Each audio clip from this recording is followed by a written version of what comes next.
मियां मोहम्मद बख्श साहब ने शहर मुल्क के एक वाक़या लिखे, मैं पढ़ रहा था। आप फरमाते ने शिकारी शिकार वास्ते उस बंदूका नहीं सन, तीर कमान लई मोढे ते रखिया, तीर कमान ते टुर पिया,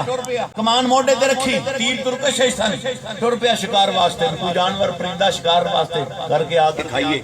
गया। एक गूगी ने भी आलना बनाया सी दरख्त ते, उहदे विच बच्चे सन। हुण गूगी बच्चों वास्ते चोग लैण वास्ते आलने तो बाहर निकली, या टाणे ते आते बैठी, एक बाज उड्डिया जांदा सी, समझदे ना बाज नूं, बाज उड्डिया जांदा सी। बाज ने वेख्या गूगी बैठी ते बाज भी आते उतले टान ते हो गई, उतले टान ते थल्ले टान ते, थल्ले टान ते गूगी उतले टान ते। हुण गूगी उड्डे ते बाज फड़दा है, गूगी उड्डे ते बाज ओनू पकड़ ले।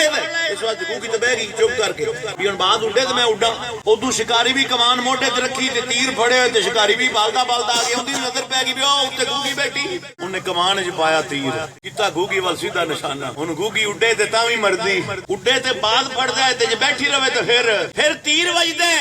आ गई जान शिकंजे अंदरी ते ज्यों वेलने विच गलना राखे अज रो मोहम्मद होय अज रवे ते मन्ना।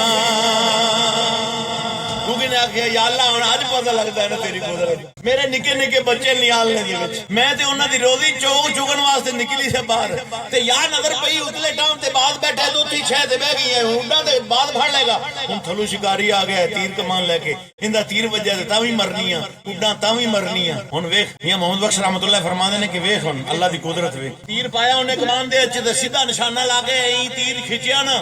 ते छड्डन लगया ते पिछू को जहरीला सप आया तो उन्हें सप ने डंग मारिया शिकारी ने, या डंग मारिया वो निशाना ते हथों निकल गया। लेकिन ख्याल ऐदे होया वो निशाना थोड़ा के थले गूगी दे बजाय उतले टांग ते बाज बैठा सी, वो निशान तीर सीधा जाके बाज नूं लग्या ते बाज डिग्या ते मर गया ते इहदे सप डंग मारिया सी जहरीले ने, शिकारी भी डिग्या ते शिकारी भी डिग्या ते एवें अद्धा मिनट पहले गूगी मरी बैठी सी, दो दुश्मन बैठे ने, कुत्ते एक थले ते मैं ते मर गई ते एवें अद्धा मिनट बाद दोवें दुश्मन मारे रब दी कुदरत है ते गूगी चंगी भली। फिर मियां साहब दी रूह तड़पी, फरमांदे ने गूगी बैठी रही उठाई चंगी भली नरोई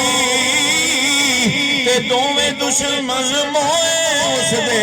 कोई कुदरत रब